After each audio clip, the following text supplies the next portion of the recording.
Lecture 88 start करते हैं जी। F1 FI1 का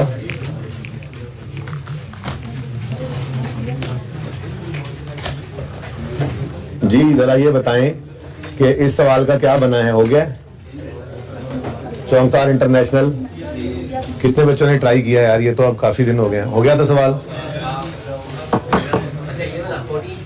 जी। 14 की बात कर रहा हूँ, सामने देख लें, अल्लाह खैर करे। तो आंखें अल्लाह ने दी। कितने बच्चों ने पास पेपर 14 ट्रायल वाला चौंकार इंटरनेशनल अटेम्प्ट किया और हो गया?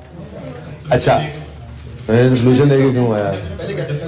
कुछ एडजस्टमेंट। अच्छा, आपको प्रॉब्लम इसमें सिवाय रेड वाली लाइन के, वो तो थी नहीं ना आपके सवाल में, समझे? रेड लाइन तो मैंने कहा था इग्नोर करनी है, उसके अलावा कोई एडजस्टमेंट मसला है तो बताएं, वरना फिर मैं ये बताऊं कि इसे क्यों इग्नोर किया है और उसके बाद फिर आगे चले। इस रेड वाली लाइन के अलावा कोई मसला है तो बताएं। कोई एडजस्टमेंट समझ नहीं आ रही इसके अलावा? ये तो हमने कहा था ना इग्नोर करना है, इसको छोड़ें, इसको तो अभी समझाता हूँ। इसके अलावा कोई सवाल की एडजस्टमेंट जो अभी समझ नहीं आ रही वो मुझे बता दे, मैं आपको समझा दूं। नहीं है कोई? हाँ, इसको माइनस क्यों करना था? देखें, आपने वॉक ऑन डायबिटीज डे मुनक्किद की, उस पर आपके कुछ खर्चे आए। आप इनकम एंड एक्सपेंडिचर अकाउंट के अंदर इनकम्स और एक्सपेंसेस शो किया करते हैं, सही है? अच्छा, अब वॉक ऑन डायबिटीज डे एक इवेंट था, ठीक है जी। इस इवेंट पे कुछ इनकम्स होनी थी, कुछ एक्सपेंसेस होने थे। इनको नेट करने के बाद अगर नेट में इनकम आए तो उसे इनकम्स में शो करना था, एक्सपेंस आए तो एक्सपेंस में शो करना था। अब थोड़ा सा मुझे हेल्प ये करिएगा कि मुझे वो फिगर बता दीजिएगा। स्पॉन्सरशिप का मतलब है डायबिटीज डे के ऊपर आपकी इनकम ये हुई। आपको इवेंट कराते हैं ना, तो स्पॉन्सर से आपको पैसे आते हैं। तो sponsorship walk on diabetes day पर कितनी रिसीव हुई थी? 2.2 मिलियन, ठीक है। लेकिन डायबिटीज डे के ऊपर एक्सपेंसेस कितने आए थे? वो असल में ये एडजस्टमेंट भी है ना, इसलिए टोटल बता दो।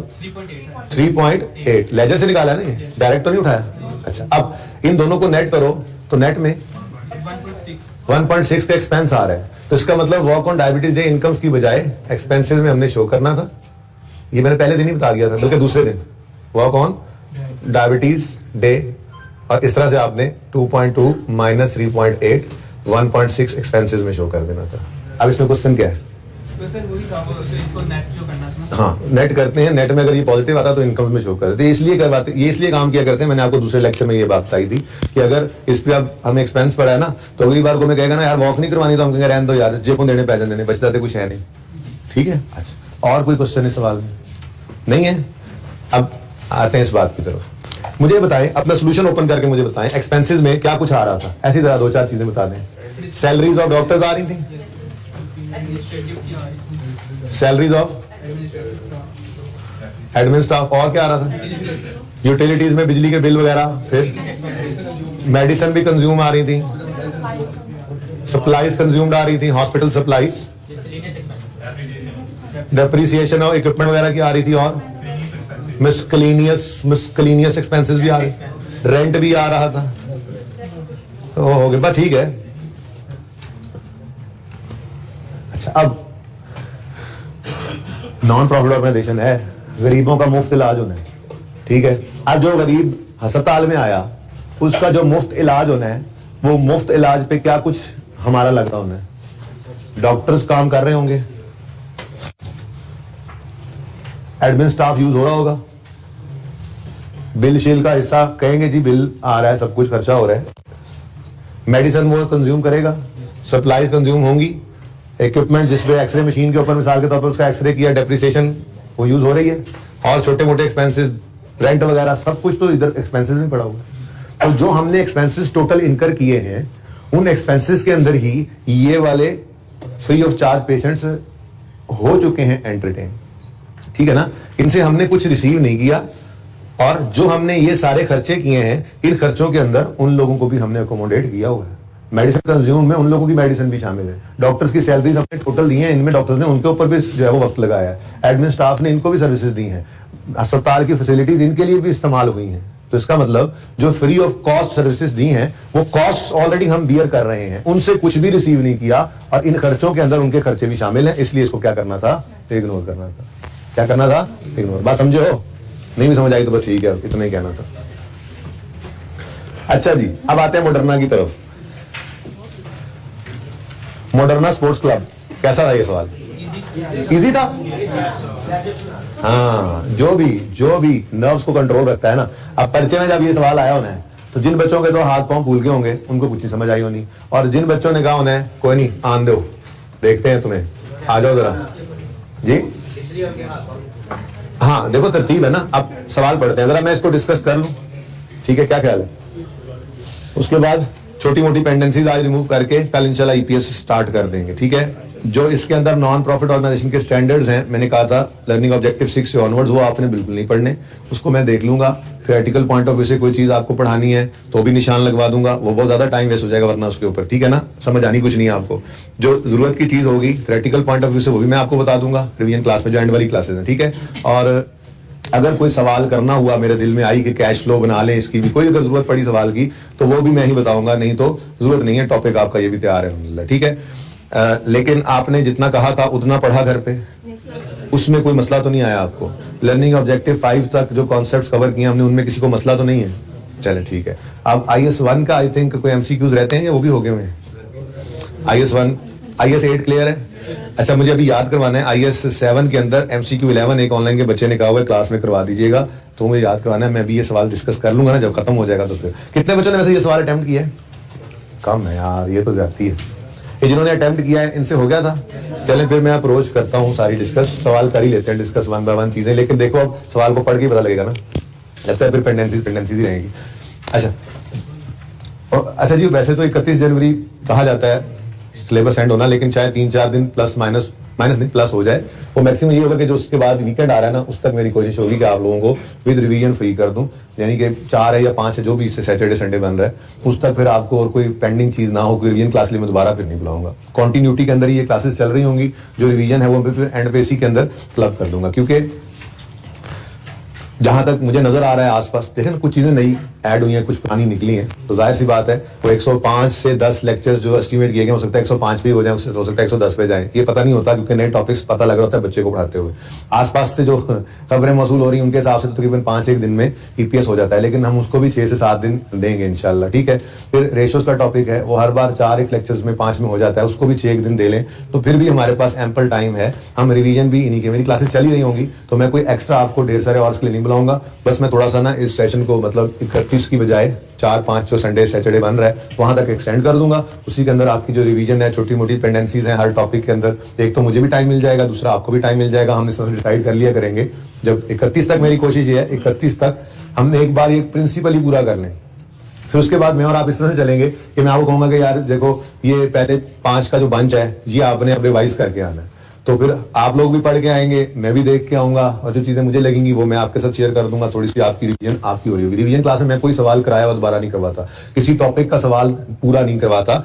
बेसिकली मैंने वो क्लास रखनी होती है गैप एनालिसिस के लिए, कि जो चीजें कमी बेशी रह गई है, जो मुझे लगता है कि ये बात हो जानी चाहिए थी, नहीं हुई है, आईके की बुक में ये लिखा हुआ है, हमारे पास ये नहीं था, हमारे पास ये लिखा हुआ है, कभी टेस्ट हुआ था हमने बात नहीं की, ऐसी बातें सिर्फ डिस्कस करके हम कंक्लूड करते चले जाते हैं। लेकिन वो तोड़ लेने से 3 से 4 दिन में फायदा ही हो जाएगा कि हम वो बंचेस बनाकर ही 3 से 4 दिन के अंदर चीजों को देख लेंगे। आप भी तसल्ली से देख लेंगे, आप मेरे साथ काम करेंगे इस दफा, मैंने यही सोचा था और पहले भी कहा था। साथ कैसे काम करेंगे? मैंने आपको कहा कि 5 टॉपिक्स का पहले का बंच जो है वो मिसाल के तौर पे परसों हमने रिवाइज करना है। अब आपने आईकेएफ की स्टडी टेक्स्ट सारी एक दफा पढ़ लेनी है, उन चैप्टर्स की कोई चीज पढ़नी है, समझना नहीं है, जस्ट पढ़ना है, देखना है। कोई ऐसा लफ्ज, कोई ऐसा जुमला, कोई ऐसा कॉन्सेप्ट तो नहीं है जो हमने नहीं पढ़ा हुआ वहां पढ़ा हुआ है, ठीक है? आईकेएफ ये कहता है कि मैं अपनी बुक से बाहर नहीं जाता, तसल्ली हो गई आपकी। फिर क्वेश्चन बैंक के क्वेश्चंस वो ऑलरेडी हमारे पास हुए पड़े होते हैं, पास पेपर्स में हमने किए होते हैं, क्वेश्चन बैंक में उनको एक नजर सिर्फ गुजारते जाए, हाँ जी ये सब चीजें हो गई हैं। एमसीक्यूज जो करने वाले होंगे अगर नहीं डिस्कस हुए तो मैं डिस्कस करता जाऊंगा। तो इस तरह ब्रेक करने से ये जरा ज्यादा इफेक्टिव हो जाता है। तो 6-7 घंटे में फिर एंड पे बुलाने के लिए मैं आपको 31 की जगह को फारिग कर दूंगा, 3-4 दिन बाद फिर फुल डे के लिए बुलाऊं, उससे बेहतर मैं यही समझता हूँ कि हम 4-5 दिन के अंदर FR1 के साथ मैं हमेशा इसी तरह से करता हूँ, क्योंकि इसका कोर्स नॉर्मली जो है वो इन टाइम ही चल रहा होता है। अब ये संडे में ऑन कर रहा हूँ, मे भी आपका ना करना पड़े, ठीक है? FR2 और इंट्रो प्लस R1 का ऑन होगा, मे भी कर भी दूं लेकिन चांसेस कम है, ठीक है? तो आप लोग बिल्कुल ऑन ट्रैक चल रहे हैं। एंड पे बस आप लोगों ने मेरे साथ मिलकर 3-4 दिन वो मेहनत कर देनी है, जिससे फिर हमारी कंप्लीशन जो है वो इंश्योर हो जाएगी, तो फिर आप लोगों को मैं फ्री कर दूंगा। पेपर्स भी थोड़ा सा लेट है, इसलिए 31 से 4-5 दिन आगे जो जा रहे हैं इसको बोझ नहीं लेना। एक हफ्ता क्लासेस भी लेट शुरू हुई, ठीक है ना, जैसे नॉर्मली होनी चाहिए। अच्छा, लेकिन 7 को पेपर है ना, तो 1 महीने से फिर भी इंशाल्लाह ज्यादा ही होगा आपके पास। और देखें, चाहे पहला पर्चा तो 7 पे ना यार, छोड़ो मेरी बात सुनो, मेरा ये देखें, मेरे कटा नजर हर बात से भाई, जब तक पढ़ना नहीं है ना पूरा, मेरी तसल्ली नहीं होनी, चाहे 15 तारीख भी हो जाए, मैंने आपको नहीं जाने देना। इसलिए खामोशी से पढ़ते रहेंगे, और जब मैं कहूंगा घर चले जाएं तब आपने घर जाना है। उससे पहले ये मत समझिएगा कि सिलेबस खत्म हो गया। जिस दिन मैंने कहना है सिलेबस खत्म है कल चले जाओ, यकीन मानो मुझे कोई शौक नहीं है, मैं जान छुड़ाऊंगा, जल्दी जल्दी चले जाओ। अच्छा, वो यार ऑनलाइन में ऐसी बात ना करो, वो सारे भी पहुंचे होंगे बाहर। अच्छा, ऐसे सारे रश लगाओ अड्डों पे भी, क्या हो रहा है जी, बिरयानी खाने बच्चे आ रहे हैं, सवाल कर लें हम। ठीक है जी, तो मैंने जरा थोड़ा सा आपके साथ डिस्कस कर दिया। ऑनलाइन में भी सवाल पूछे जा रहे थे, कितने लेक्चर्स होंगे, कब लेक्चर, भाई सिलेबस एंड हो जाएगा 4-5 तक होपफुली, ओके। लेकिन प्लस माइनस होता ही है, थोड़ा कम हो गया तो भी ज्यादा नहीं होगा इंशाल्लाह। मेरी कोशिश ये है कि यहाँ तक आप कवर कर लें। बाकी इंट्रो प्लस R1 वाले थोड़े से ज्यादा आगे जा रहे हैं, कोई नहीं, FAR2 वाले भी जा रहे हैं, हमेशा से ही FAR2 और इंट्रो आगे जाया करते थे, तो पढ़ते हैं। A fire broke, आग लग गई in the office of Moderna Sports Club and burned all the accounting records। भाई पास पेपर 14 में मैं सोच समझ रहा हूँ, अब कोई मसला नहीं है आपको, मैं इसलिए आगे जा रहा हूँ। पक्की बात है ना, अगर किसी ने अभी तक नहीं किया उसको तो प्लीज कर लीजिएगा। वो ट्रायल वाला वाहिद सवाल ही हमारे पास है, तो ट्रायल फिर वो देकर सवाल पूछ सकता है आपसे, ठीक है। अच्छा जी, आग लग गई और सारे अकाउंटिंग रिकॉर्ड जल गए। और वो जले भी कैसे, वो जैसे वो सेक नहीं लग जाता किसी चीज को, कागज पे सेक लगा, फौरन उठा लिया, कुछ जगह जल गई, कुछ जगह बच गई, ये उस तरह की असल में ये हुआ है। यहाँ से चीज जली, यहाँ से जला हुआ है। वो कहता है the accountant was able to retrieve a burned copy. Accountant ने सर पे कफन बांधा और आग में कूद गया और एक फाइनेंशियल स्टेटमेंट्स की कॉपी उठा लाया, लेकिन सेक उसको भी लगा हुआ था, ठीक है। Accountant was able to retrieve a burned copy of financial statements of MSc for the year ended 31/20। However few information as indicated by capital alphabets was unreadable. ठीक है जी, वो थोड़ा सा जल गई थी उस जगह से। The retrieve copy is as follows. अब कुछ फिगर्स इसमें मिसिंग हैं। आसान था, मुश्किल नहीं था। जैसे मिसाल के तौर पे ज्यादा आसानी की तरफ से चलते हैं, ठीक है, क्योंकि ओपनिंग बैलेंस फंड का निकालना है 2020 का, तो ये इसका मतलब है कि ये क्लोजिंग है 2019 का। 2019 का क्लोजिंग चाहिए तो उससे पहले इनकम एक्सपेंडिचर की फिगर चाहिए, ठीक है ना। और इनकम एक्सपेंडिचर की फिगर नीचे, मैंने माना कि इनकम एक्सपेंडिचर की फिगर कहीं से नहीं निकल रही, लेकिन कम से कम इस साल का इनकम एक्सपेंडिचर बन के एक्सेस शॉर्टेज तो आ सकता है, हो सकता है फिर कहीं से ओपनिंग क्लोजिंग निकल आए। लेकिन ये A, B और C में बड़ा मसला था। बड़ा मसला इसलिए था कि ये एंड पे निकलने वाली फिगर्स होती हैं, इसलिए इनको तो साइड पे कर दो। अब D से ऑनवर्ड्स हम चलते हैं, तो सारी फिगर जब निकल आएंगी तो फिर एंड पे इंशाल्लाह वो भी फिगर निकल आएगी, ठीक है ना। तो D में यूटिलिटीज का ओपनिंग मिसिंग है। अब यूटिलिटीज का ओपनिंग मिसिंग है, आपको बस यूटिलिटीज का लेजर बना लेना था। छोटा सा लेजर बनाते हैं, छोटा सा यूटिलिटीज। अच्छा, अब यूटिलिटीज में बैलेंस शीट के अंदर आपको ओपनिंग, लेकिन लायबिलिटीज में पड़ी है, पेबल है यूटिलिटीज, ठीक है, बिल शील पेबल, ये ओपनिंग आपको नजर नहीं आ रहा, इधर सेक लग गया, लेकिन क्लोजिंग मौजूद है 25, ठीक हो गया, ओके। उसके बाद टक शॉप का रेंट है, तो मैंने कहा ये जरा लिख लेना तीनों, उसके बाद आगे चले जाएंगे फिर, ठीक है ना। A, B और C को तो हमने एंड पे आके जो देखना है, तो रेंट का लेजर भी बना लेता हूं मैं, जो मिसिंग है उसका लेजर बनाए। ये अब एसेट्स में पड़ा है, इसका मतलब ये प्रीपेड रेंट होगा ना, तभी ओपनिंग प्रीपेड आ रहा है, क्लोजिंग को सेक लग गया है। उसके बाद खैर से बैंक साहब है, ये बड़ा तफसीली लेजर होगा, आपको पता है, जरूरी भी नहीं है तफसीली हो। बहरहाल रिसीट पेमेंट नीचे पड़ा तो है, लेकिन उसमें सारी चीजें नहीं है, ठीक है ना। अच्छा चलो इसको बाद में देखते हैं, इसको वहीं से ही पूरा कर लेंगे, जब वो पड़ा हुआ है तो वहीं मिसिंग फिगर में लिख दूंगा, जरा मेरी जगह बच जाएगी, ओके। अच्छा, तो बैंक भी बहरहाल हमें क्लोजिंग चाहिए, वो बैंक अवेलेबल नहीं है क्लोजिंग, ठीक है। बैंक का मतलब ये नीचे है रिसीट पेमेंट, ये क्लोजिंग इसलिए नहीं निकल रहा क्योंकि इसमें 3-4 फिगर्स मिसिंग है, बस कोई नहीं, अल्लाह करेगा 3-4 चीजें ये भी निकल ही आएंगी, हिम्मत नहीं हारनी होती बस, ठीक है ना। अब बैंक रह गया और ऊपर कुछ नहीं रहता, बाकी 3 तो मैंने कहा उसको छोड़ दो, नहीं निकले तब भी छोड़ दो, पर्चे में छोड़ के आ जाएंगे, ठीक है, इतनी फिगर्स तो निकाल के दे आएंगे, ठीक है। अब रिसीट पेमेंट है हमारे पास और इनकम एक्सपेंडिचर है हमारे, बनाए हुए अकाउंट से बेचारों के जल गए, ठीक है जी, और सिर्फ यही बचे हैं, बाकी तो सब कुछ ही जल गया है, फुल लेजर लूजर सॉफ्टवेयर भी सब कुछ, एवरीथिंग हैज बीन बर्न्ड, सिर्फ ये बची है। तो फिर अब इनकम एक्सपेंडिचर के अंदर सबसे पहले क्या नजर आ रहा है आपको, सैलरीज। सैलरीज मिसिंग है तो सैलरीज का लेजर बना लो। अच्छा, अब सैलरीज हैं, अब सैलरीज पेएबल भी हो सकती हैं, प्रीपेड भी हो सकती हैं। अब ये सवाल ही बताएगा, हम जी फिगर ढूंढने अब चल पड़े हैं, ठीक है जी। तो बैलेंस शीट में आते हैं, तो बैलेंस शीट में सैलरीज पेएबल नजर आ रही हैं 41 और 52। अच्छा, तो एडवांस भी लिख लेंगे, इसमें क्या मसला है, यानी कुछ लोगों को सैलरी पे करनी होती है, पेएबल है, कुछ को एडवांस भी दिया हुआ, तो एडवांस इसी लेजर के अंदर रिसीवेबल लिख लेंगे, समझ आ रही है जी।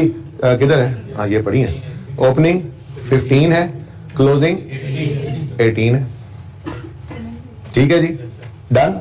चलो अब आगे चलते हैं। अब इसकी 4 फिगर्स निकल आई हैं, अब इसको घर पहुंचा देते हैं पहले, ठीक है जी।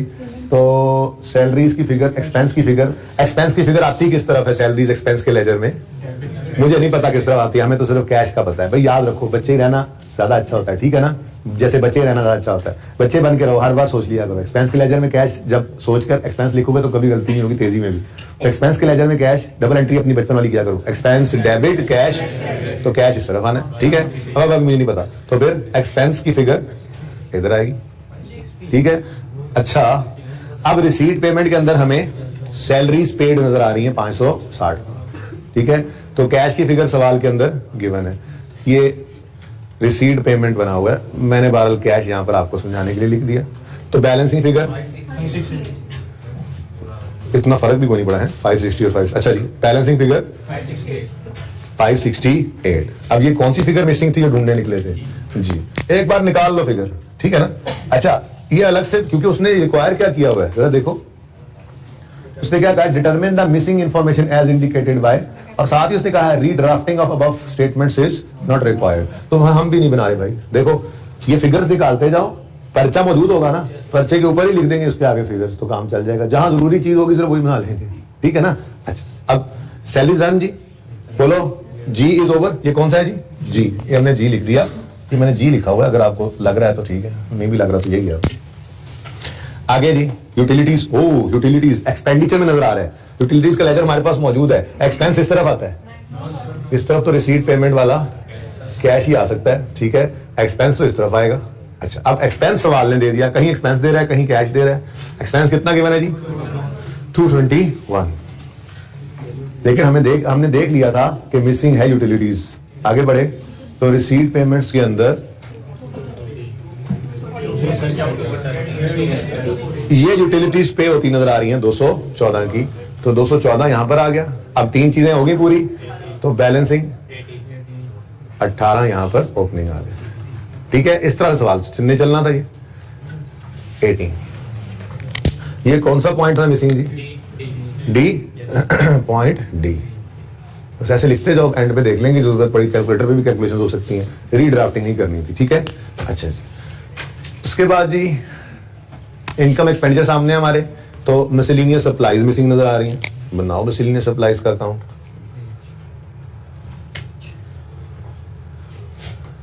अच्छा, miscellaneous supplies, office supplies, stationery, याद आ रहा है, स्टॉक ऑफ क्रॉकरी, ये वही लेजर है, एक्सपेंस का लेजर, मेडिसिन कंज्यूम्ड, यहीं से इसी एक जैसी नाम बदल रहे हैं, बस एक ही जैसे लेजर है, ठीक है ना। तो आज कूल डाउन लेक्चर है, ठीक है ना।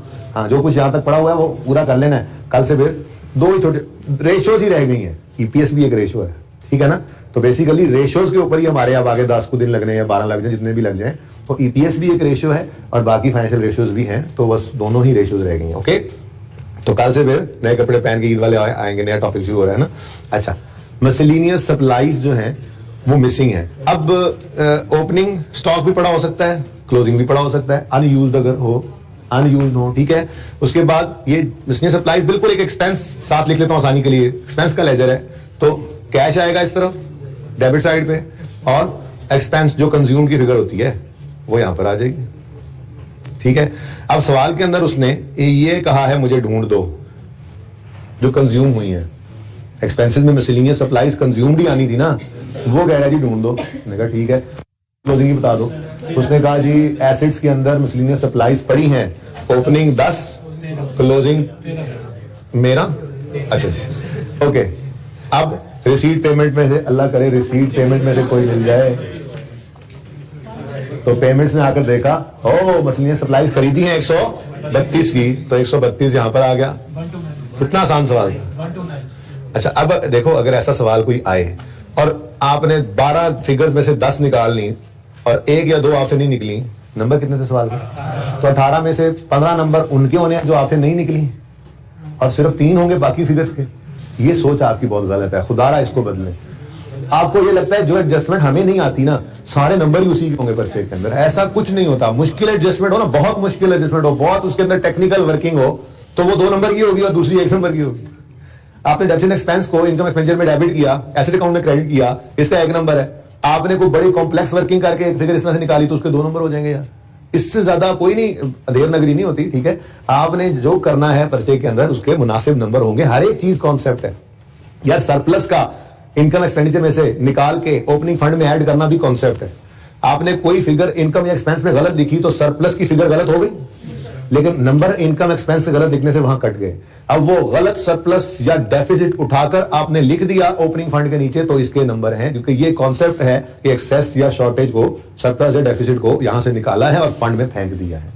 तो प्लीज आपने सवाल जैसा मर्जी आ जाए, बस आपने एक चीज को इंश्योर करना है, जैसे आप थोड़ी बहुत मेहनत करते रहे टेस्ट के अंदर, ज्यादा मेहनत, अब जो टेस्ट रह गए हैं, ठीक है, टर्म टेस्ट में कैसी मेहनत की आपने, मैंने आपको कहा था टर्म टेस्ट को डू डाई समझ के करना है, ठीक है। आप लोगों ने नहीं समझा तो अभी मॉक है, भारत एक आधा टेस्ट और भी हो जाए, शायद क्लास में कर लेंगे ना हुआ तो, ठीक है ना।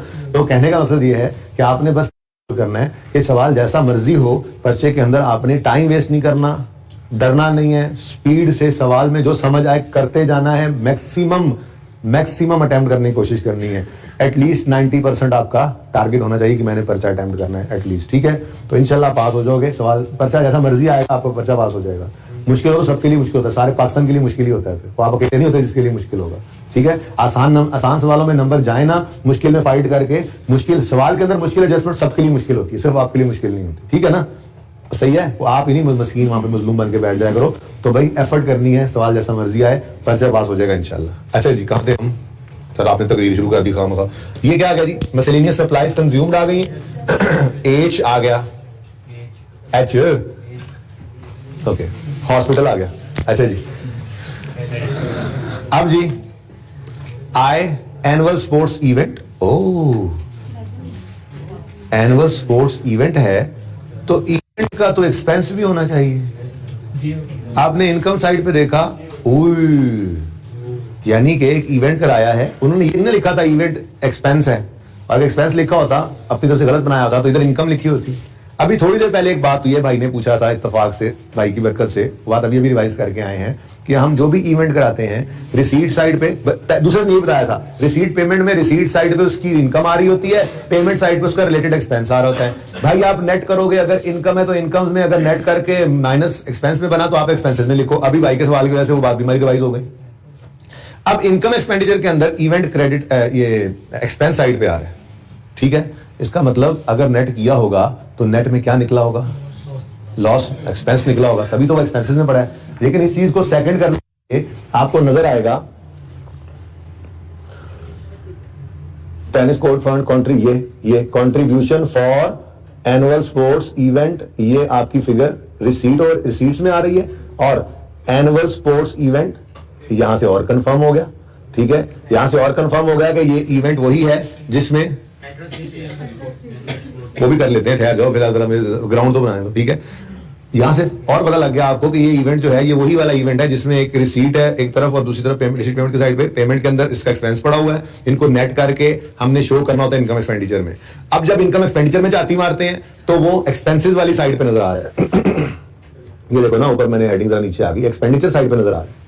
इसका मतलब इनको नेट करने से नेट में एक्सपेंस बना होगा, ये तो पता लग गया हमें। लेकिन साथ ही साथ यही पता लग गया कि ये जो आई वाली फिगर है ये दो फिगर से मिलकर बनेगी नेट फिगर। बात समझ रहे हो, ठीक है। अब contribution for annual sports event है, मतलब ये पैसे आए, एंट्रेंस फी है 86 की, ये पैसे भी आए। ये ऐसे क्यों हुआ पड़ा? अच्छा नहीं होना चले, चलो। अच्छा जी, ये 86 नजर तो आ रहा है ना, सही, इधर गायब भी हुआ, चलो ओके। बहरहाल रिसीट साइड पे ये रिसीट्स हुई हैं इस इवेंट की, और पेमेंट साइड पे एक पेमेंट भी नजर आ रही है। 49 प्लस 86 कितना बनता है? हाँ, यहीं से पता लग रहा है कि इनकम कम है और एक्सपेंस ज्यादा है। लेकिन एक बार तसल्ली के लिए ना, बैलेंस शीट के अंदर देख लो, कोई इवेंट से रिलेटेड एक्सपेंस पेएबल तो नहीं है, प्रीपेड तो नहीं है, फिर कोई इवेंट इनकम से रिलेटेड अनअर्न्ड तो नहीं है, रिसीवेबल तो नहीं है, ताकि एडजस्टमेंट करके फिगर ले जाओ। बात समझ रहे हो? तो अब हमने यहां पे आकर देखा तो ये भी पड़ा है। तो ये एक मजे की एडजस्टमेंट थी, पूरे सवाल में अभी तक यही आई, ठीक है। अब हमें क्या चाहिए? हमें चाहिए इवेंट इनकम, और हमें चाहिए इवेंट एक्सपेंसेस अलग अलग इनको करेंगे नेट। अब इवेंट इनकम तो सीधी सीधी आ रही थी, इनकम तो रिसीवेबल कोई नहीं ना है, बोलो इनकम तो रिसीवेबल कोई नहीं, इनकम तो रिसीवेबल कोई नहीं ना, कोई अनअर्न्ड पड़ी हो, मतलब ये तो सुकून से आपने 49 प्लस 86 कितना लिख लिया। लेकिन इस पे ना थोड़ा सा मसला था, ठीक है। तो इसके लिए आपने वर्किंग, मैंने नंबर नहीं लगाया वर्किंग के, ठीक है, वर्किंग आपने कर लेनी है, यानी आप इवेंट एक्सपेंसेस का लेजर ओपन कर लें। ओके, अब सवाल क्या कह रहा है, एनुअल स्पोर्ट्स इवेंट की लाइबिलिटीज के अंदर ओपनिंग लाइबिलिटी पड़ी है 0, क्लोजिंग लाइबिलिटी पड़ी है 10, ठीक है। और इनकम एक्सपेंडिचर तो जवाब दे दिया, तो वहां पे तो नेट फिगर सबसे अच्छी मुझे तो यही एडजस्टमेंट लगी है, ठीक है ना। बहरहाल इनकम एक्सपेंडिचर ने तो जवाब दे दिया, उसने तो कहा था नेट वाली फिगर एक्सपेंसेस में आनी है, बस इतना इंडिकेशन मिल गया हमें। खैर वो ये इंडिकेशन ना भी देता तो हमने जब फिगर कैलकुलेट करनी थी तो आना ही नेगेटिव वाला था, ठीक है। हाँ, यहां से हमें एनुअल स्पोर्ट्स इवेंट की पेमेंट नजर आ गई। अब एक्सपेंस के लेजर में रिसीट पेमेंट वाला कैश इस तरफ आता है, कितना 180, तो फिर एक्सपेंस बैलेंसिंग कितना आ गया 190। अब ये 190 नेगेटिव आ गया तो हाँ 55 का एक्सपेंस है, और ये है हमारी फिगर कौन सी भला, आइए ठीक है जी, समझ आ गई, ठीक है। आय फिगर कैसे निकली, ये कितने बच्चों ने घर पे बगैर देखे ही निकाल ली थी, ले जैसे, वेरी गुड, शाबाश, ठीक है, समझ आ रही है। इस बार तो छोड़ के नहीं जाना, आखिरी क्लासों में भगोड़े इंट्रो में छोड़ के गए थे ना तुम, है मूड फिर जाओ इस बार, जाके दिखाओ इस बार। मैंने रिवीजन क्लास में जो आखिरी क्लास होनी है उस दिन जो करवाना है इंशाल्लाह वो परिचय में आएगा। अब जाओ, अच्छा जी, उस दिन आ जाएंगे बेटा, अभी जाकर तो दिखाओ, मैं तो लब के मारना है, खबरदार किसी ने छुट्टी की तो। अच्छा भला सेशन गुजरा आपका, आपको तकरीबन सारा कुछ ही अल्हम्दुलिल्लाह आता है, लेट गो नहीं करना बेटा। बड़े बड़े टार्जन सेशन के दौरान आखिरी महीना ना पढ़ के फेल होते देखे हमने, और बड़े बड़े मेरे से एवरेज से स्टूडेंट आखिरी महीना पढ़ के पास हो जाते होते हैं। तो ये बात बता रहा हूँ, जो बहुत अच्छा सेशन गुजार के आए, जो बड़े ब्रिलियंट स्टूडेंट्स हैं, ये महीना उनके लिए बहुत इंपॉर्टेंट है, क्योंकि इसको उन्होंने लेट गो किया तो फेल, सारी मेहनत खू खाते। और अगर दूसरों के लिए भी इंपॉर्टेंट क्यों है कि अगर उन्होंने क्लासेस ली, सारी क्लासेस लेते रहे, टेस्ट में भी बस कोशिश करते रहे, साथ साथ हिम्मत करते रहे, लेकिन कोई आउट क्लास नहीं सेशन गुजरा था, ये मौका उनके पास भी है कि वो बैठें और एक बार सब कुछ भूल जाएं और 13 से 14 घंटे इफेक्टिव रोज पढ़ने के लिए निकालते रहे। ये प्रेप लीग उनके लिए भी मौका है, वो भी चाहेंगे तो उसको पास कर सकते हैं, ठीक है ना। तो अभी ये बहुत कीमती वक्त चल रहा है आप लोगों का। अच्छा जी, उसके बाद भाई क्या है, जे और के कहता है पता नहीं जी क्या है, चलो देखते हैं। अब ये जे और के सबसे एंड पे सवाल पूरा होने के बाद ही देखेंगे, ठीक है जी। या हो सकता है किसी आगे चीज में जाएं तो पता लग ही जाए, एनीवेज फिलहाल तो आगे चले। जे और के का मुझे नहीं पता। एक्सेस ऑफ इनकम और एक्सपेंस बी, ये भी एंड पे ही निकलेगा भाई, ये तब निकलेगा जब बाकी सारी चीजें पूरी हो जाएं। अब एल और एम भी है, यानी कि कोई एक इनकम है और कोई एक एक्सपेंस है, ये अभी हमें पता नहीं लग रहे कि कौन से हैं, ठीक है। चलो अब आगे देखते हैं। ओए, रिसीट पेमेंट का ओपनिंग भी मिसिंग है, नहीं ओपनिंग तो है, रिसीट पेमेंट में एक रिसीट मिसिंग है, उसका नाम भी मिसिंग है। अब यहां पे गेम ऑन हो रही है। टेनिस कोर्ट फंड है, टेनिस कोर्ट फंड, इस साल फंड रिसीव हुआ है, वैसे देख के आते हैं। ओह, लायबिलिटी साइड पे टेनिस कोर्ट, ओह कितना फंड रिसीव हुआ है, कितना 200 का पहले पड़ा था, 160 पे अब पहुंच गया, और ये कह रहे हैं कितना रिसीव, और फिगर मिल गई एक और, फिगर मिल गई एक और, देखो देखो देखो चेक करो। मैं तो वैसे ही देखने का था, फंड की क्या सूरत हाल है। टेनिस कोर्ट फंड नजर आ रहा है, नहीं नजर आ रहा, मुझे नजर आ रही है, आपको कैसे नजर आ रही है जी। टेनिस कोर्ट फंड 200 से 260 पे चला गया। फिक्स्ड एसेट्स तो उसने नेट दिए हुए हैं। देखो कल मैंने आपको एक इतनी सी बात बता दी थी, लेकिन थोड़ी तफसील उस पर नहीं की थी, और उसके ऊपर मजीद बहस भी इंशाल्लाह रिवीजन क्लास में कर लेंगे, क्योंकि आप इससे जान चुनाएं, कल नया टॉपिक शुरू करें। मैंने आपको कहा था अगर कंस्ट्रक्शन ऑफ फिक्स एसेट के लिए कोई बंदा डोनेशन दे गया तो आपने उसकी एंट्री कर दी कैश डेबिट, बिल्डिंग बनाने के लिए देगा था बिल्डिंग फंड क्रेडिट। अब जब तक बिल्डिंग बनती रहे तब तक वो फंड ही रहे। उसकी वजह कल नहीं बताई थी, आज थोड़ी देखो ना, स्टेप बाय स्टेप बंदा बात को ना अनफोल्ड करना ज्यादा बेहतर होता है, वजन नहीं पड़ता। कॉन्सेप्ट किताबों में जितना लिखा है वो कॉन्सेप्ट मैंने आपको कल करा दिया था, आई क्या भाई वहां तक नहीं गया होगा, ठीक है ना। लेकिन हमने सर ये बात डिसाइड कर ली थी कि अब जब फंड में वो पैसे दे गया, हमने उसने डोनेशन दिया फॉर बिल्डिंग, हमने एंट्री पास कर ली cash debit building fund credit, ठीक है। अब बिल्डिंग भी बनना शुरू हो गई तो एंट्री कर रहे हैं building debit building CWIP building debit cash credit, CWIP building debit cash credit, CWIP building debit cash credit, building fund नहीं हिल रहा, उसको चिढ़ना भी नहीं, ठीक है। यहां तक के बिल्डिंग कंप्लीट ना हो जाए। इसको ऐसे समझो जैसे गवर्नमेंट ग्रांट नहीं होती थी, ये भी एक तरह की किसी बंदे ने ग्रांट ही दे दी ना, आपको डोनेशन दिया है तो बिल्डिंग के लिए ये डोनेशन मिला है तो मैचिंग तो करनी चाहिए ना। खैर मैं अभी उसको इनकम में डालना कैसे उसकी बात नहीं कर रहा, फिलहाल मैं सिर्फ ये कह रहा हूं कि जब तक कंप्लीट नहीं हो जाए वो एसेट जिसके लिए वो डोनेशन मिला है, तब तक उस डोनेशन की फुल अमाउंट शो करते रहना है, उसको कम आपने नहीं करना। जिस दिन वो बिल्डिंग कंप्लीट हो जाएगी उस दिन उसको एकदम से खत्म करना है या उसको आहिस्ता आहिस्ता इनकम में डालना है, ये बात मैंने अभी आपको नहीं बताई, ठीक है ना। तो अब एक और स्टेप आगे मैंने आपको कहा गवर्नमेंट ग्रांट की तरह से इसको समझो, मैचिंग कॉन्सेप्ट की बात अभी बाद में करेंगे, ठीक है ना। तो एक और स्टेप हम आगे अगर स्पेसिफिक डोनेशन है, सब ध्यान से सुने, बढ़िया बात कर रहा हूं, अगर स्पेसिफिक डोनेशन है, आमिर भाई आप भी ध्यान से सुने, अगर यार आमिर भाई को सीए ना करवा दें, आमिर भाई बच्चे कह रहे थे जब लेक्चर एंड हुआ करे तो एक बार पूरे बोर्ड को दिखा दिया करें इनको, ठीक है ना। तो अभी पक्का रखें आप सारी क्लासेस के अंदर, मैं भूल जाता हूं। अच्छा जी, आपको स्पेसिफिक डोनेशन मिले और वो हो for purpose of construction of fixed asset, तो आपने जिस दिन रिसीव हो उसकी एंट्री करनी है कैश डेबिट वो वाला एसेट, बिल्डिंग अज्यूम करो बिल्डिंग फंड क्रेडिट। अब इसको तब तक नहीं छेड़ना जब तक बिल्डिंग पूरी ना हो जाए। क्यों? फिलहाल इतना कहा कि जैसे गवर्नमेंट ग्रांट होती है, बिल्डिंग बनेगी तो उसका कुछ करेंगे ना, बिल्डिंग बनेगी तो फिर सोचेंगे इसको इनकम में डालना है, एकदम से डालें या आहिस्ता आहिस्ता, ये अभी मैंने आपको नहीं बताया, इसको अभी होल्ड पे रखें, ये अब अगली किस्त में ये बताऊंगा, ठीक है। तो अभी तक डिसाइड क्या हो गया हमारा, पक्का क्या हो गया हमारा, अगर डोनेशन हो स्पेसिफिक और for the purpose of construction of fixed asset हो तो फिर आपने उसको फंड में रखना है जब तक वो फिक्स एसेट बन ना जाए, और फिक्स एसेट को बनाते रहना है आपने, ठीक है। बीइंग सेड, दूसरी किस्त सुनने के बाद अगले सवाल के ऊपर अप्लाई करते हैं इसको। टेनिस कोर्ट फंड में 260 रुपए आ गए, टेनिस कोर्ट बन कितना गया कहीं पता लगा? अव्वल तो अगर बना है तो हमें बता नहीं रहा वो, लेकिन मेरे ख्याल में अगर बना होता तो सवाल हमें कोई ना कोई गाइडेंस दे देता, ठीक है। और फिर मजे की बात है, फिक्स्ड एसेट्स बढ़ते हुए नजर आ तो रहे हैं, ठीक है। फिक्स्ड एसेट 1300 से 1400 पे जा रहे हैं, लेकिन पता नहीं इसमें इन्होंने खरीदा भी है कुछ या नहीं खरीदा, अभी आगे गाइड करेंगे।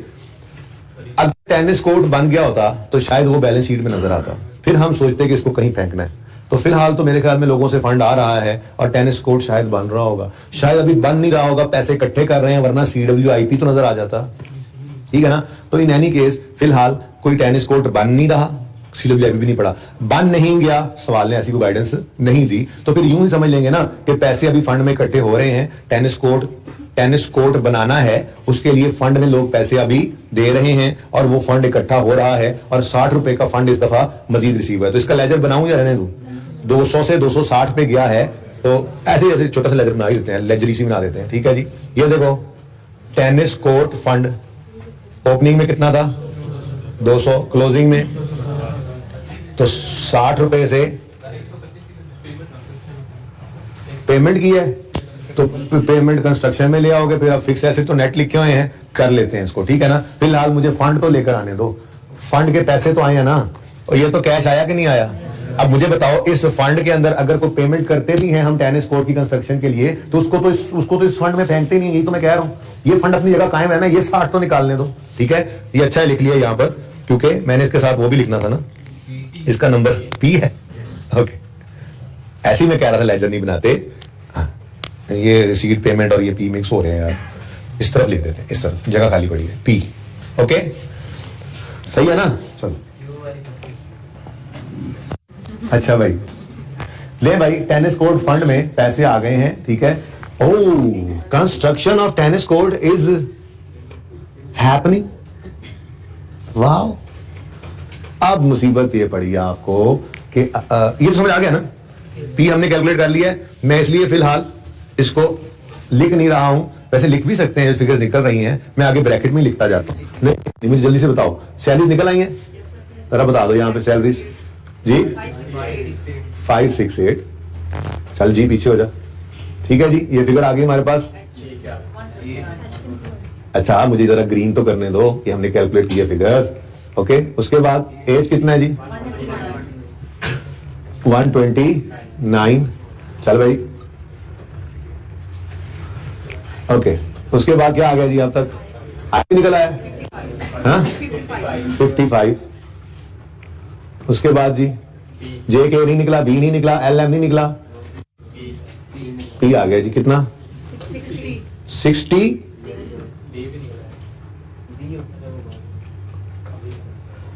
वो फिर अब हाँ सही कहना बाद में। और कुछ निकला यहाँ पे? अभी चलो फिर लिख लेते हैं जाके जी। डी भी आ गए, वाह वाह वाह वाह। कितना? अच्छा 18, मैं क्या 80। और जी बस इतनी देर से तक बस यही किया आपने नलायको। अच्छा अब जनाब कंस्ट्रक्शन ऑफ टेनिस कोर्ट के ऊपर 131 लग गया। यहां तक को मसला तो नहीं है अभी तक जितना देखा, ठीक है। अब कंस्ट्रक्शन ऑफ टेनिस कोर्ट पर जो लगे हैं, इसका मतलब टेनिस कोर्ट CWIP में आना चाहिए था। अब अगर वो नहीं आ रहा है तो फिर यही अज्यूम करना पड़ेगा कि वो बैंक में पड़ा होगा। CWIP ऑफ टेनिस कोर्ट एक फिक्स एसेट है ना, तो अगर उसका CWIP फेस में नजर नहीं आ रहा तो बैंक में पड़ा होगा, है ना? नहीं, टक शॉप में हो सकता है, मिसलेनियस सप्लाईज में हो सकता है, सब्सक्रिप्शन में हो सकता है। नहीं, ऐसा कुछ नहीं है। अगर टेनिस कोर्ट पे खर्चा हो रहा है तो CWIP ऑफ टेनिस कोर्ट भी है। अगर वो है तो फिर नॉर्मल यही है, फेस में नजर नहीं आ रहा तो फिक्स एसेट में ही पड़ा होगा, ठीक है। तो इसका मतलब हमें फिक्स एसेट का जो लेजर बनाना है उसके अंदर हमें ये बने हुए अकाउंट्स है ना, ये नहीं कह सकते आपके जी हम यहाँ पे अब लिख देंगे फिक्स एसेट के बाद उन्होंने जो किया है जो फिगर्स लबनिया ने पाई। या CWIP ऑफ, मुझे बताओ इसके CWIP of tennis court debit हो रहा है कि नहीं हो रहा? देखो ना, ये आपने एंट्री क्या की? आपने एंट्री की पैसे जब आए तो cash debit, receipt payment debit, tennis fund credit. लेकिन ये भी हरकत नहीं कर रहा क्योंकि अभी वो कोई क्लियर बात नहीं कर रहा था। वो कह रहा है जी अभी तो काम चल रहा है उस पर।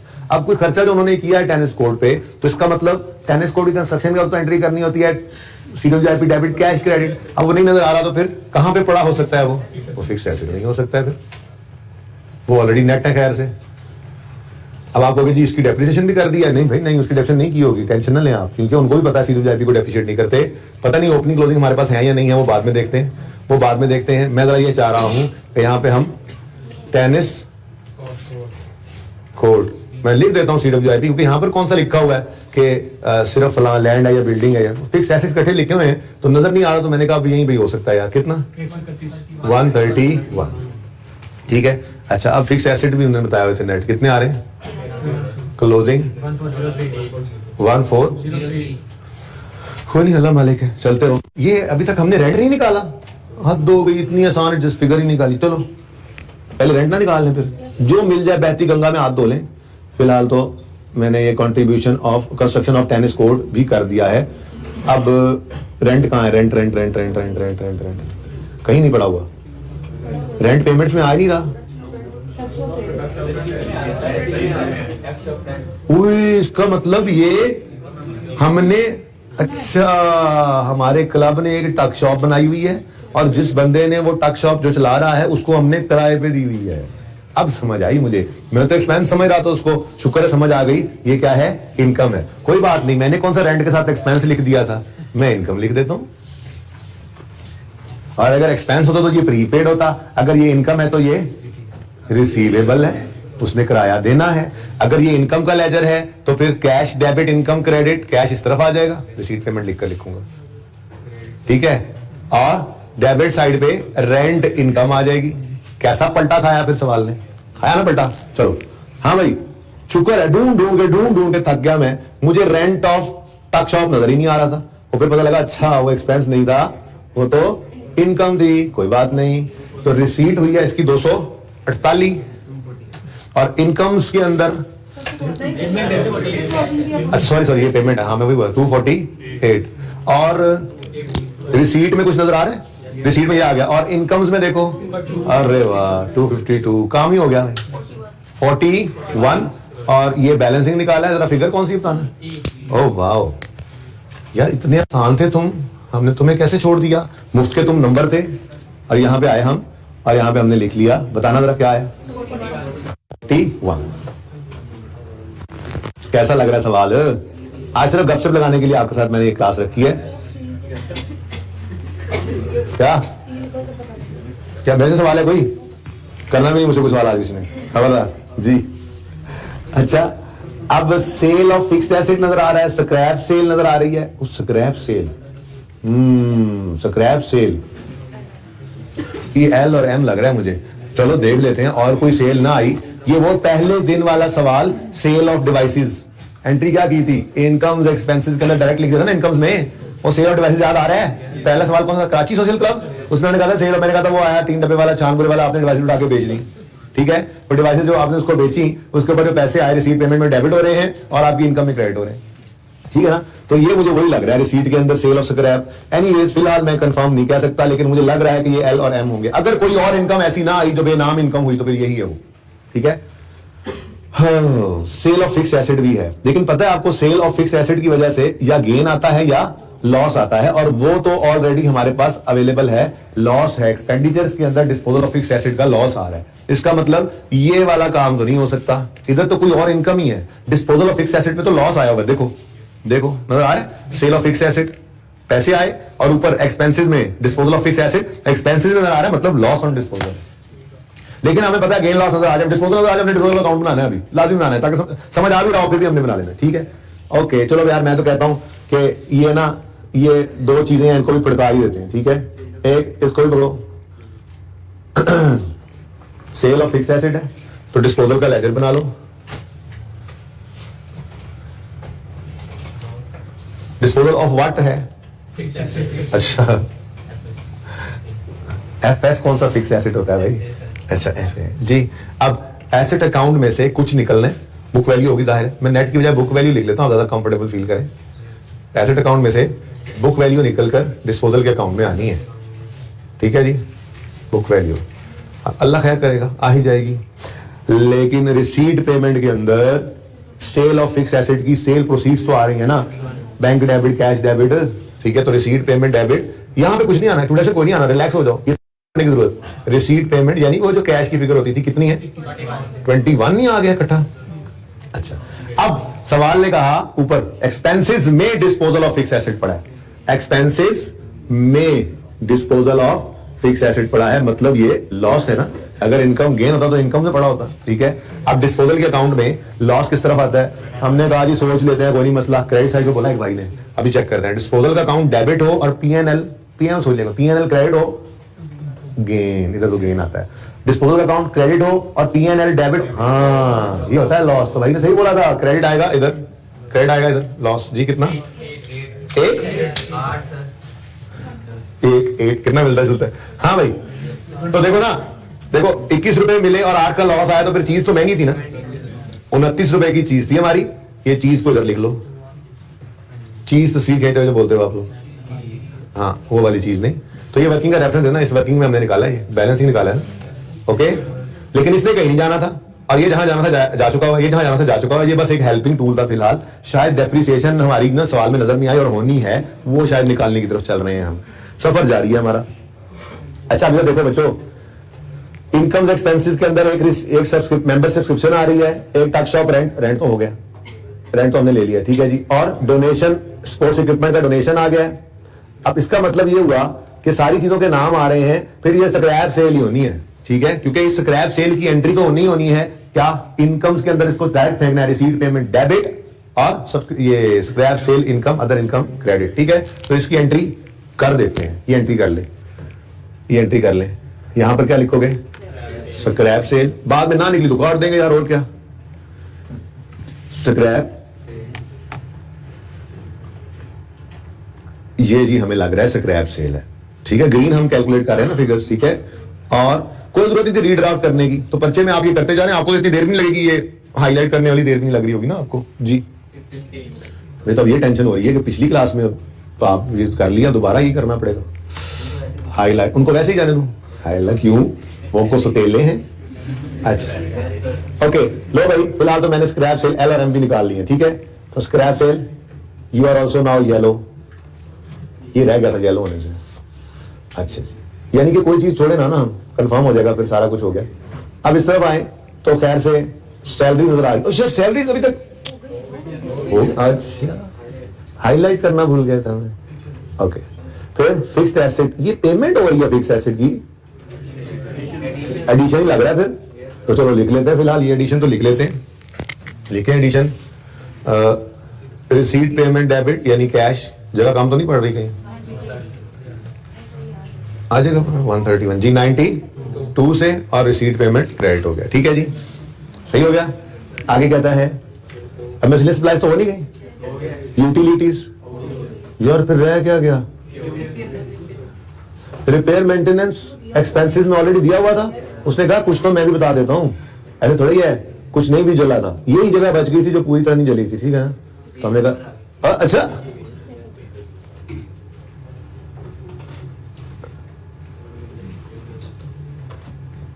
भाई को रिपेयर के साथ कोई देख लो, एक्रूवल प्री पेमेंट तो नहीं है, तसल्ली है ना, देखो बस ये देख लिया करो। ठीक है, तो क्या आएगा 40 कैसे पता लगा आपको?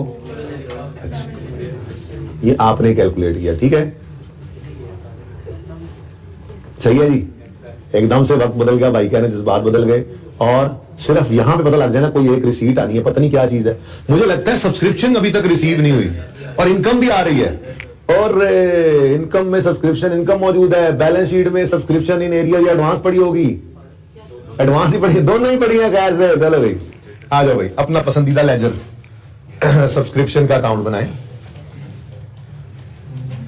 तो सफर शुरू कर दिया करते हैं आप लोग, मिलते जाते हैं, काफिला बनता है, सफर शुरू कर दिया करें, फिगर्स निकलती जाती हैं, सवाल होता जाता है। ठीक है, तो ओपनिंग में मेंबर सब्सक्रिप्शन एसेट्स में आ रही है, तो रिसीवेबल कितना है जी? Opening receivable 158, closing receivable 270, liability side पे सब्सक्रिप्शन एडवांस होगी, लायबिलिटी 25, क्लोजिंग 20,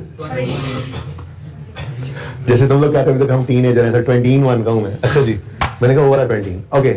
उसके बाद भाई मेंबर सब्सक्रिप्शन, अच्छा ये इनकम है, इनकम, तो इनकम में कैश, रिसीट पेमेंट में जो कैश आता है। ठीक है जी, cash debit subscription income credit यहां पे आता है, और इनकम वाली फिगर इस तरफ आती। अच्छा रिटर्न ऑफ भी है, तो देख लेते हैं जरा, जगह थोड़ी सी और बना लेते हैं। Carry down 270। अच्छा जी सुनो, रिसीट पेमेंट के अंदर, सॉरी इनकम एक्सपेंडिचर के अंदर मेंबर सब्सक्रिप्शन आ रही है 919। हो गई ये फिगर, ये लो। मेरा मजे का सवाल था, एंजॉय कर रहा हूं मैं, तो बैठ के करा रहा हूं आज सवाल, कमाल हो गया, कमाल। ऐसे ही सवाल होने चाहिए बस सारे। ओके, उसके बाद ये डोनेशन रह गया बस, और इधर यूटिलिटीज हो नहीं गया, ये यूटिलिटीज भी हो गया, तो ये येलो करें ना, ऐसे कन्फ्यूज कर रहे हैं, और सैलरीज भी हो गई, अब मस्कलेनियस सप्लाईज भी हो गई हैं, हो गई है ना मस्कलेनियस सप्लाईज। ये मेंबर्स सब्सक्रिप्शन रिटर्न ऑफ, इसको क्या करें? इग्नोर नहीं करना, कैश लोग सवाल नहीं कर रहे हो, ये रिसीवेबल पड़े तो हैं, एंट्री सिखाई थी भाई, तो bad debt return of expense debit subscription का अकाउंट, तो बैड डेट रिटर्न ऑफ कितना जी? यार भाई फैसला कर लिया करो पहले जी। लो भाई, और एनुअल स्पोर्ट्स इवेंट ऑलरेडी हो चुका। अब इस पूरे इनकम एक्सपेंडिचर में क्या रह गया? डोनेशन है, मैं तो कहता हूं वो भी पड़ता दें ताकि इसको जरा खत्म करें जी। ये फिक्स एसेट, इक्विपमेंट डेबिट और डोनेशन, तो डोनेशन लिख लेते हैं, डोनेशन ही लिखते हैं, ठहर जाओ ना। डोनेशन इनकम इक्विपमेंट की फॉर्म में आई थी, ठीक है ना? कितनी? 70। डन जी, चलो। अच्छा, हम निकले थे किधर? वो सब्सक्रिप्शन इनकम निकालने, सब्सक्रिप्शन इनकम। अच्छा, ये तो सब कुछ ही आ गया, अब ये तो सब कुछ कैलकुलेट हो गया, तो मेरे ख्याल में ये फिगर अब निकल सकती है। अगर कैलकुलेटर निकाल के पहले ये निकाल दो फिगर, फिर सब्सक्रिप्शन रिसीव निकाल लो। हाँ, ये इसी तरफ ही आ रहा है, जाहिर बात है जला है, लिखा तो इधर ही हुआ था ना, यानी कि इनकम ज्यादा है एक्सपेंसेस से, तभी तो एक्सेस ओवर इनकम है। बेसिकली ये इनकम का टोटल करो, एक्सपेंसेस का टोटल करो, तो ये सरप्लस है। क्या है जी? अच्छा सॉरी, कहाँ है? और बता दो ना यार, तुमने खुद ही कहा सब कुछ हो गया। ठहर जाओ, ये दरमियान में क्यों नहीं आ रहा भाई? चलो, नजर आ रहा है बस थोड़ा बहुत। अच्छा, डेप्रिसिएशन ही निकाली, इससे मतलब डेप्रिसिएशन ही रह गई है, कमाल हो गया। चलो ठीक है भाई, अभी नहीं हो सकता, सॉरी, नहीं, ऐसे नहीं, वो जिस तरफ चले थे पहले वो निकाल लें। हाँ सब्सक्रिप्शन कंप्लीट है 7 बैलेंसिंग आ गया 790। ये 790 कौन सा नंबर है? हाँ तो यही बचता था, ये एन और ओ। देखो ना, और तो कोई रिसीट बची नहीं है और सब्सक्रिप्शन मौजूद भी है सवाल में, तो इसका मतलब सब्सक्रिप्शन की रिसीट ये थी जो हमने अभी बैलेंसिंग निकाली। ठीक है जी, सब्सक्रिप्शन रिटर्न ऑफ नहीं लिखा हुआ हमने, लिखा तो हुआ है। अच्छा, और फिगर कितनी है भाई? 790। हाँ भाई, अब रिसीट पेमेंट क्लोजिंग निकल सकता है। अब तो कुछ मिसिंग ना रह गया। आपने निकाला 4, अब पूरा रिसीट पेमेंट कंप्लीट हो चुका है और इनकम एक्सपेंडिचर में सिर्फ जे और के मिसिंग है और बैलेंस शीट के अंदर सिर्फ वो मुश्किल वाली ऊपर वाली फिगर्स। बैंक तो आ गया, बैंक तो आ गया, बताओ 450। अच्छा जी, एक मिनट, वो बाद में आएंगे ना, एबीसी की तरफ तो बाद में आएंगे, पहले उधर तो रोले मुका है रोड़े। हंस क्यों रहे हो, खुश क्यों हो रहे हो? पर्चे में आता ना तो आपसे कुछ नहीं होना था, यहाँ बड़े खुश हो रहे हो बैठे। अच्छा जी, आप इधर देखो, जैसे कल हुआ है। चलें, अब रह गया फिक्स एसेट का लेजर। देख लो, अगर बैलेंस हो रहा है तो डेप्रिसिएशन होगी नहीं, फिर बैलेंस मेरे सिर्फ आ रही है। तो देखो, उसने ना एडिशंस, हर तरह के एडिशंस पहले ही बता दिए थे आपको। ठीक है, तो डेप्रिसिएशन एक्सपेंस 160।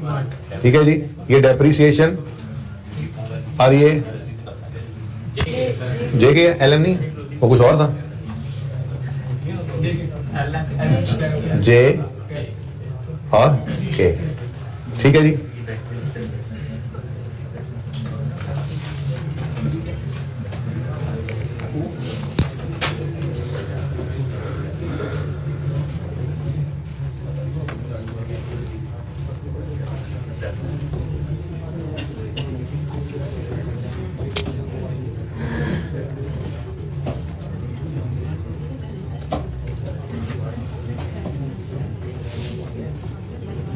कितनी अमाउंट आई है जी?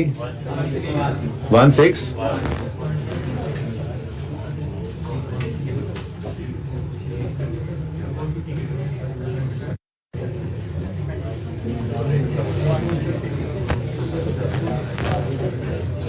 आप तो जज्बाती नहीं ना, मुझे आप बता दें,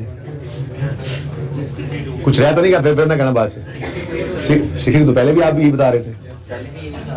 अच्छा सर, हमने सही निकाला पता, आपने। अच्छा जी, लो भाई, बी आ गया, और कुछ रह गया हो, इस बी को इधर ले आए, कितना? 62। उसके बाद जनाब मेरे ख्याल में तो excess of income over expense अब निकल सकता है। कैसे निकल सकता है वैसे? बैलेंसिंग, क्योंकि इसका टोटल करें 2050, तो फिर इधर भी सब कुछ तो उसने किया हुआ है ना, आप थोड़ी बना रहे। तो 2050 ही होना चाहिए। अब ऊपर सारी चीजें गिवन है, तो ये सी बैलेंसिंग 1।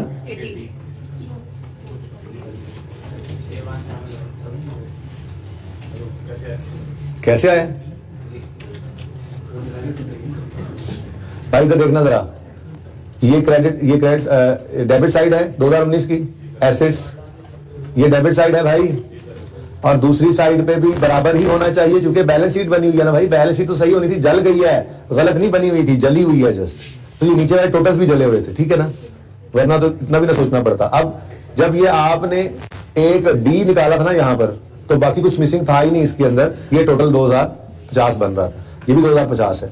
अब ये 2050 में अगर टोटल ये है 2050, तो सी, मसला ये था कि 2 मिसिंग थे, 18 निकल आया, तो या तो बैलेंसिंग, अगर ये टोटल ना जले होते 1 मिनट में आप निकाल लेते, पर आपको फिर ये सी की फिगर भी निकाल कर लानी पड़ी। तो बैलेंसिंग फिगर बाहर डी आ गया, टोटल आ गया यहां से, और ये बैलेंसिंग फिगर आपने सी निकाली। इसका बैलेंसिंग लिख लें, जगह कोई नहीं लिखने की मेरे पास। अब हमारे पास अगर opening plus excess over expenditure आ गया है, तो यहां पर क्लोजिंग भी अब आप निकाल नहीं सकते। तो बोलो, वो क्लोजिंग जो यहां पे निकलना है ना, वही अगले पीरियड को ओपनिंग बनना है। बता दो, 1766 बेटा, ओपनिंग प्लस यही है। अच्छा भाई, यही बता रहे हैं, बेटा लिखता हूं ना, ये 1 साल का क्लोजिंग जो है ये अगले पीरियड का ओपनिंग बन जाएगा 1766। ठीक है, दवाई यार दिया करो इस बेचारे को यार, ऐसे ना ऐसे आप लोग पतंजल ऐसे करते हो ना, असर खत्म हो गया। अब गुजारा करें जी, ये ए साथ मिक्स हो रहा है, गुजारा करें। और कुछ रह गया हो जी? नहीं रह गया। अब इस सवाल में कोई मसला है तो पूछ लें, नहीं है? चलो अच्छा जी, अब फिक्स एसेट का लेजर बनाना, ये कैसे पता लगेगा यार? फिक्स एसेट की ना बहुत सारी एडजस्टमेंट्स आ रही थी और फिक्स एसेट थे, डेप्रिसिएशन एक्सपेंस नजर नहीं आ रहा था। हमने कहा चलो बना के देख लेते हैं। देखो ना, ओपनिंग क्लोजिंग गिवन है, फिर टेनिस कोर्ट भी बन रहा है, फिर कोई डोनेशन भी आ रहा है, फिर एडिशन भी आ रहा है। अब ये सारा कुछ ना लिखते ना तो भी एंड पे आपका एक एक्सपेंस मिसिंग होता। अब आप देखते, आप कहते यार चुप कर जाओ कि फिक्स एसेट भी आ रहे हैं, वो नेट है, मतलब यार कौन लोग हो तुम यार, वो नेट है मतलब नेट ऑफ डेप्रिसिएशन है, प्रोडक्शन भी होनी चाहिए थी, नजर नहीं आ रही। तो फिर आपने फिक्स एसेट का लेजर ओपन करके चेक कर लेना सब कुछ उस पे। तो अगर पहले ना भी बनाते हो तो एंड पे आपको डेप्रिसिएशन की वजह से, क्योंकि एसेट्स है तो डेप्रिसिएशन है। अब आपके एक्सपेंसेस में एक एक्सपेंस मिसिंग था, उसका नाम भी नहीं था। अब आपने सब सोचना था तो आपने कहा था यार सारे एक्सपेंसेस, सारी इनकम आ गई, कौन सा एक्सपेंस ऐसा है जो जिसका नाम भी नहीं और एक्सपेंस तो वो है कह रहा है, आग लग गया, वो नाम भी मिट गया उसका। फिर आपकी नजर पड़ी यार एसेट्स हैं तो डेप्रिसिएशन कैसे नहीं हो सकती, तो फिर आपको लेजर बनाना, ठीक है ना? अच्छा जी, अब एक काम कर लीजिएगा, इसके एमसीक्यूज आपने सारे आज कर लेने, ठीक है? और थ्योरी तो जितनी आपको मैंने करवानी थी वो करवा चुका हूं, ठीक है? सही है। अब कोई एक आधा सवाल और नया ले लो क्वेश्चन बैंक का, ताकि थोड़ी सी आपकी और मेरी तसल्ली हो जाए जी। टेस्ट वाला सवाल चलें, वो तो करना ही है, ये तो आप करने की जरूरत नहीं है दोबारा, ये तो टाइम वेस्ट ही होगी। अब सारा कुछ तो सामने आकर आराम से हमने कर लिया, ठीक है? बस हो गया ये सवाल। अब रिवीजन प्लान के अंदर अगर करना चाहो तो कर लेना। तो टेस्ट वाला सवाल बिल्कुल करना है आपने, है तो लैंगटन भी अच्छा सवाल, जीडी स्पोर्ट्स भी।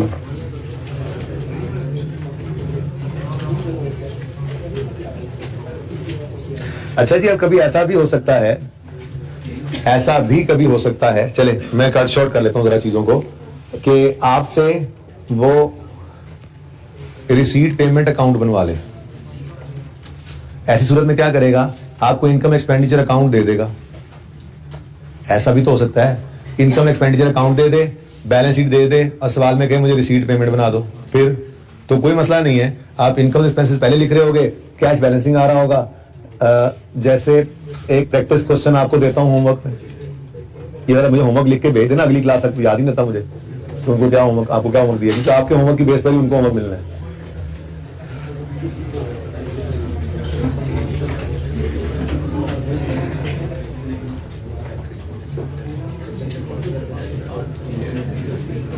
बिलाल नाम का एक सवाल होगा, जरा देखें। प्रैक्टिस सेट, वो एक अच्छा सवाल है। ये प्रैक्टिस सेट 13 है जी, पेज 775 पे। इसमें आप देखें रिक्वायरमेंट कहता है प्लीज, यार क्या यार कितनी बार समझाना पड़ेगा यार आप, यू आर भाई, you are required to prepare bar trading account, receipt payment account, income expenditure account and balance sheet। ऐसा भी हो सकता है कभी, ठीक है? रिसीट पेमेंट भी मांग ले, तो ये छोटा सा सवाल है, इसको आपने ट्राई करना है। प्रैक्टिस सेट 13, ठीक है जी।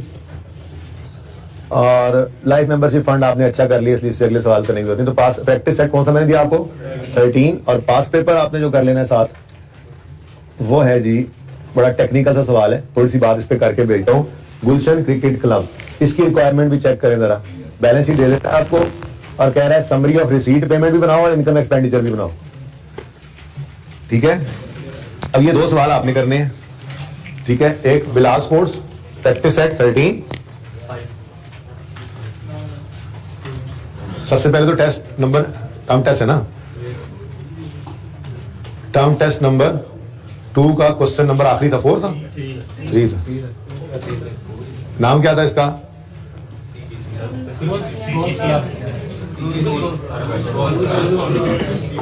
इनकम एक्सपेंडिचर वाला सवाल करना टर्म टेस्ट में। Practice set 13 Bilal sports club और जी जी, आप पेपर्स के बाद कर लेना बेटा, अप्रैल में कर लेना, कोई नहीं मसला। गुलशन, अगर अच्छा एक टॉपिक क्लोज हो रहा हो ना तो अच्छा कर लेते होते हैं उसको क्लोज, ठीक है। अच्छा एमसीक्यूज टोटल कितने हैं, चलो इसमें माफी दे देता हूँ। एमसीक्यूज 58 है ना। अच्छा आप नहीं, ट्राई बेस पे पहले 10 करके देखना, आपको कुछ ऐसा, अक्सर तो क्वेश्चंस ही आपको नजर आएंगे पास पेपर वाले टूटे हुए उसके अंदर, ठीक है ना। तो जस्ट चेकिंग के लिए एमसीक्यू पहले 10 करके देखना कैसा फीडबैक है, इससे ज्यादा नहीं करने, टाइम जाया नहीं करना फिलहाल। मजीद जो भी करने होंगे एमसीक्यूज मैं खुद बता दूंगा, या 10-10 करके रोज करते रहेंगे, ठीक है। आपका ये होमवर्क है आज का, ठीक है जी। कौन सा लेक्चर है? लेक्चर 88। भाई ये ना एंड के ऊपर आपने ये यहाँ पे लगा देना है आमिर भाई, ठीक है ना। Kaif 1 FAR 1 only. अच्छा आप सुनो जरा, गुलशन की थोड़ी सी गाइडेंस ले लो, क्योंकि गुलशन ने बड़ा तंग करना है, लेकिन इंट्रो के अंदर ना आपने रिवर्स वर्किंग सीखी हुई थी, उससे थोड़ी सी हेल्प मिलेगी आपको।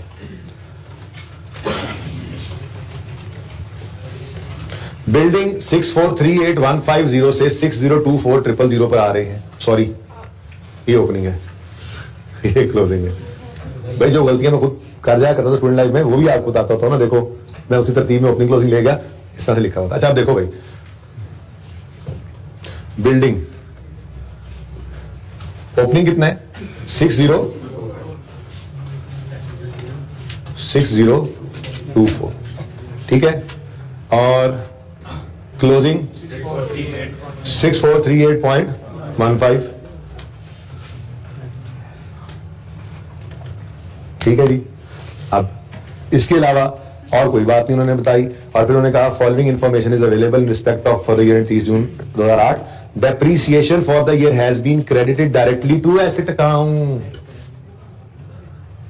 ये बात अलग, ठीक है जी। The rates of depreciation are as follows, cash रैम बिल्डिंग का 5%, ठीक है। अब जनाबे वाला डेप्रीसिएशन की फिगर कोई नहीं, ठीक है, निकालनी तो पड़ेगी ना, ठीक है। एक छोटी सी एग्जांपल है मेरे सामने, जरा देखिएगा। एक एसेट हम खरीदते हैं 1 जनवरी 10 को, उसकी कॉस्ट है 100 रुपए, ठीक है। 31 दिसंबर 10 पर रिडक्शन रेट उसका 5%, चलो कर लो, ठीक है। 5% रिडक्शन रेट है, तो रिडक्शन कितनी आ गई? 5, रिडक्शन तो 5 आई ना, 100 इंटू 5%, और ये आ गया 95। अब बुक वैल्यू मेथड है डेप्रिसिएशन का, फॉर एग्जांपल, तो अगले साल रिडक्शन आएगी जी, एग्जैक्ट बताना जरा। 7, 5 ही दसो ना, 5 सुनाई नहीं दे रहा। बुक वैल्यू 90.25, फिर 31 दिसंबर 12 की डेप्रिसिएशन 90.2 इंटू 5%, 4.525, चलो यहां तक कर लो। और बुक वैल्यू बताओ 85.73। अच्छा बस इनफ। अब कैलकुलेटर उठा लो कैलकुलेटर। 100 का 95% लो क्या आता है? 100 लिखो कैलकुलेटर पे, इंटू 95% करो, क्या आता है? 95 आंसर आ गया। ऐसे ना करो, जरा सब्र करो। अब इसी 95 के ऊपर 95% लगाओ, 90.25 आ रहा है। अच्छा इसी 90.25 के ऊपर 95% लगाओ, इसका मतलब मैं यूं कह सकता हूं कि closing book value is 95% of opening book value if depreciation rate is 5%। कह सकता हूं क्या नहीं कह सकता?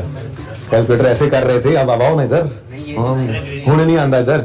मैंने 100 का 95% लिया तो 95 आया, मैंने 95 का 95% लिया तो 90 आया, इसका 95% लिया तो 85 आया। तो इसका मतलब ये 85 इस 90 का 95% है, ये 90 इस 95 का 95% है, ये 95 इस 100 का 100% है।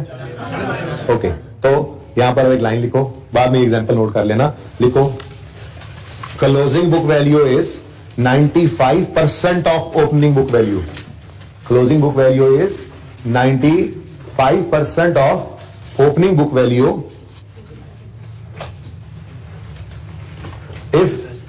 if depreciation rate is 5% WDV, if the closing book value is 95% of opening book value if,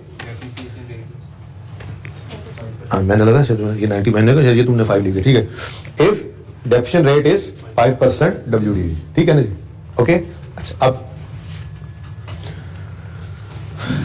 इसका मतलब ये हुआ कि ये 100 होगा, बोलो, ये ओपनिंग में जो पड़ा है ये 100 होगा और ये क्लोजिंग ये 95% होगा, ठीक है। अब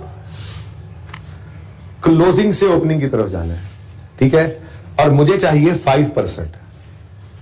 क्या मतलब, क्या मतलब, मैं यूं कहना चाह रहा हूं, देखो मैं कह रहा हूं कि 6438.15 जो है ये 95 है, हमें 5 चाहिए, कितना आता है 330, ये डेप्रिसिएशन है।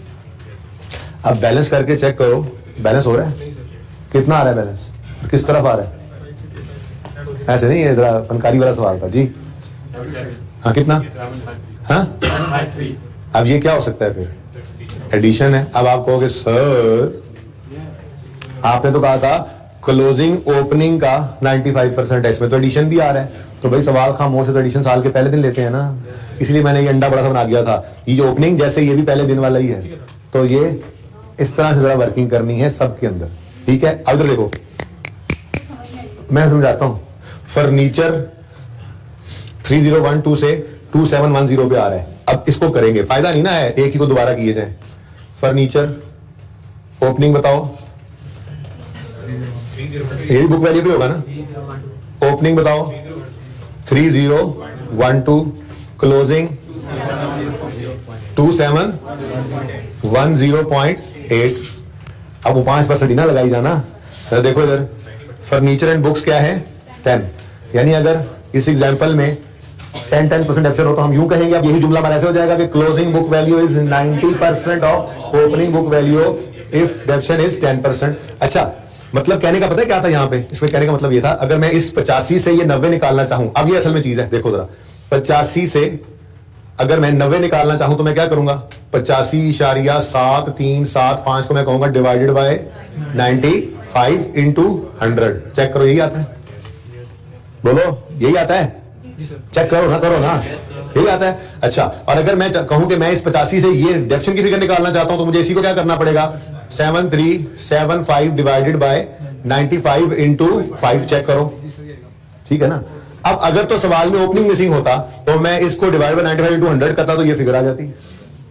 चेक करना तो करके देख लो, इसका इन दोनों का टोटल ही यही आएगा, ठीक है ना। लेकिन हमने डेप्रिसिएशन निकालनी थी, सवाल ने कोई डिस्पोजल की इंडिकेशन नहीं दी हुई थी, तो हमने सिंपली क्लोजिंग बुक वैल्यू को 95 कह के 5% निकाल ली।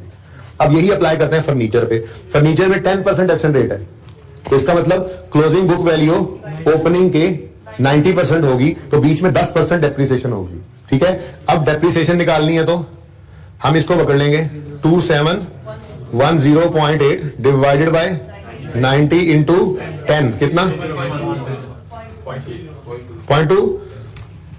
कैश क्या आ रहा है, बैलेंसिंग कुछ नहीं आ रहा, चेक किया, फिर एडिशन नहीं है तो नहीं आएगा। बात समझे हो। तो इसी तरह से आपने बुक्स के साथ करना है, स्पोर्ट्स इक्विपमेंट के साथ करना है, इन्वेस्टमेंट तो फिर होती नहीं है, बाकी ओपनिंग क्लोजिंग लिख के आपने ट्राई करना है। और इस सवाल के अंदर मसला ये था कि रिसीट पेमेंट भी आपने बनाना है, ठीक है। और आपके इनकम एक्सपेंडिचर अकाउंट के अंदर से एक्सपेंस की फिगर बैलेंसिंग निकलनी है, यूटिलिटीज एक्सपेंस मेरे ख्याल में, या कोई एक चीज इस तरह से बैलेंसिंग है जो दूसरे रिसीट पेमेंट से निकलकर इनकम एक्सपेंडिचर में जानी है, या इनकम एक्सपेंडिचर से निकलकर रिसीट पेमेंट में जानी है एक फिगर। तो इसको देख लीजिएगा कि इसमें बस टेक्निकल बात सिर्फ इतनी सी थी। असल में ये इंट्रो का कॉन्सेप्ट है। इंट्रो के अंदर हम क्लोजिंग से ओपनिंग की तरफ जाते थे, अगर वो मिसिंग होता था तो ये तरीका सिखाया जाता था वहां पे, तो उसी को थोड़ा सा यूज किया हमने यहाँ पर। तो इस तरीके से ये सवाल हुआ पड़ा है, बाकी कोई इतना इंपॉर्टेंट सवाल नहीं है। तो मैं क्या, चलो हम मुक्की रहते भी मुका दिए, रिवीजन क्लास में ऐसे ही समझाना पड़ता, ठीक है। ट्राई कर लीजिएगा, जिंदगी रही तो कल मिलेंगे। अल्लाह हाफिज।